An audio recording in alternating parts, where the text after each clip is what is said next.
महाआग्रो आसता दुःखदायक लोकांक दुःख जालें, लोकांक लायनी उबी पडले, 140 लोक मेले, लोकांना बिझनेस काबार केलो, जॉब गेले, परत तू जीएसटी हाडटा, म्हारग सारखे नाका आसले जीएसटी हाडटा, ताका खबर ना अजून जीएसटी कितें आनी बिझनेस काबार केलो. सो आता आमचो राहुल गांधीन प्रॉमिस केला, सरकार येईल त्या बरोबर जीएसटी म्हणतो एक रेट सगळ्यांक, ते 2 रेट बी ना, म्हारग ना, सामके सवाय बिझनेसमॅनां बरे आसता तशें.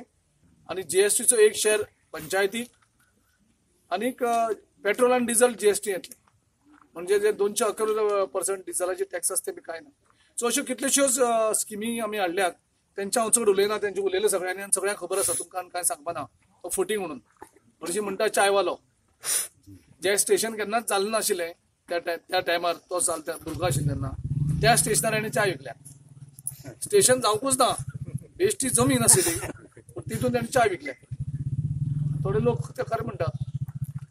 जेन्ना ताणें 15 लाखां सूट घातलो तेन्ना लोकांक कळ्ळें की चायवालो केन्ना 15 लाखां सूट घालपाना. कळटा न्ही कितलें फुटींग उलयता ते. सो असले फुटींग आमगे प्रायम मिनिस्टर जर परत जाले जाल्यार देश विकून काबार करतले. ऑलरेडी विकलात तेणी. सो आमी कितें करता तेगेले आनी उलोवपा न्ही. तुमचो खासदार आसा 20 वर्सां जालीं, म्हाका खबर ना कितले फावटी तुमी पळयले जाल्यार सुद्दां ताका 20 वर्सान 20 मिनटां जरी तो पार्लमेंटाक उलयलो काय म्हाका खबर ना. आमगे जोशी खबर आसतलें. आसा 20 मिनटां जर उलयला म्हणजे तुमी चिंतात तांकां कित्याक परत निवडून दिवप. एकूच प्रश्न.